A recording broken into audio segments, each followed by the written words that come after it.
Sometimes inspiration and hope can come to you at just, and I mean just the right moment.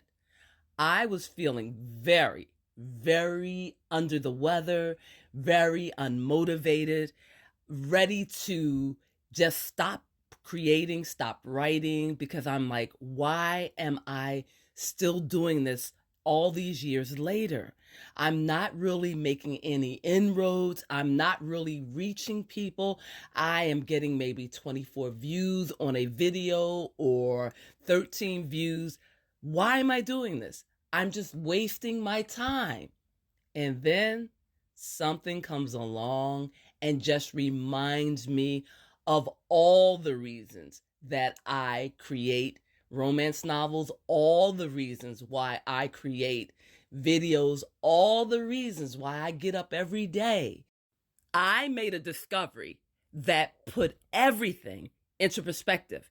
Yesterday, while doing research, I came across a romance magazine, a comic book that was published in the 1950s. It's called Negro Romance. And yes, when I saw the title of the comic book, it threw me. But then I had to put things in further perspective. This book was written in the 1950s. And in the 1950s, African Americans were referred to as either colored people or Negroes. And it wasn't considered an offensive term back then, to my knowledge.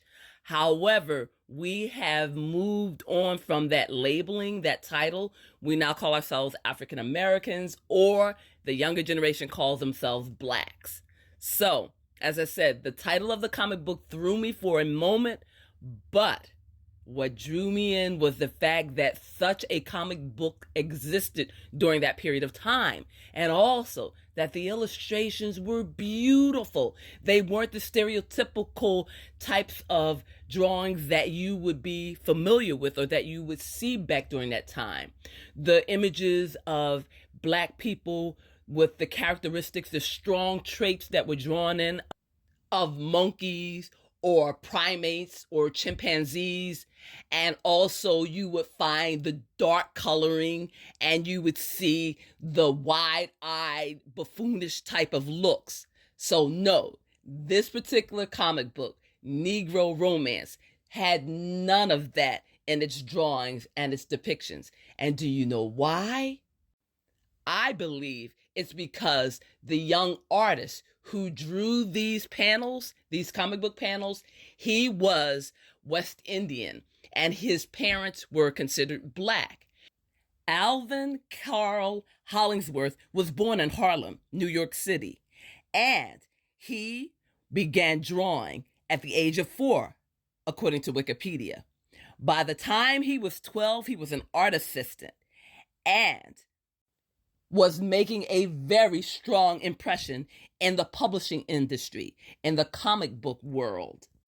He has written under many pseudonyms, many different names, but his work is recognizable and he is getting credit for all the contributions he has done over the years in the comic book industry. Did you know that Alvin Carl Hollingsworth was the first Black illustrator to work for Fawcett Comics, and that he later on had a successful fine arts career in painting? He was also a professor and his works can still be found. I am so thrilled that his journey, his art journey, has been documented through the Library of Congress, through the people that he worked with. As I have mentioned, Alvin Hollingsworth was the illustrator in Negro Romance, but the person who actually wrote the story that he illustrated, his name was Roy Auld, and Negro Romance was his baby.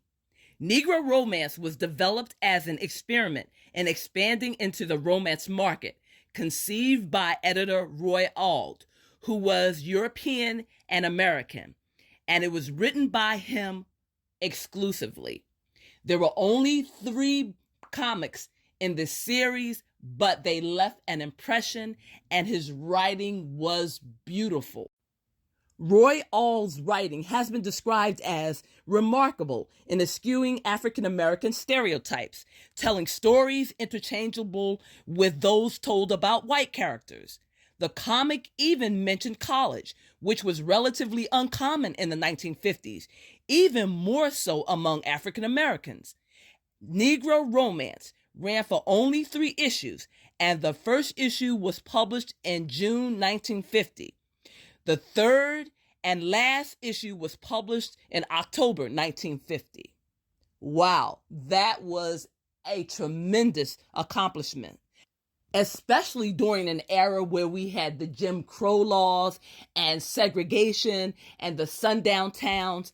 This was remarkable, and I am so happy and so pleased that it has been preserved and that we are able to pay tribute and to be appreciative of the artist, the editor, and the comic book publisher that took this risk, this challenge, and published over 100,000 copies. It is unfortunate that there are less than 10 copies of each issue that are available today, and the cost to purchase such issues is quite expensive. The second issue in this comic book series is available because it is in public domain. So if you have the opportunity, definitely check it out. You can Google search Negro Romance free domain or public domain, and it should come up, and you will be able to read all 3 stories in the second issue of Negro Romance.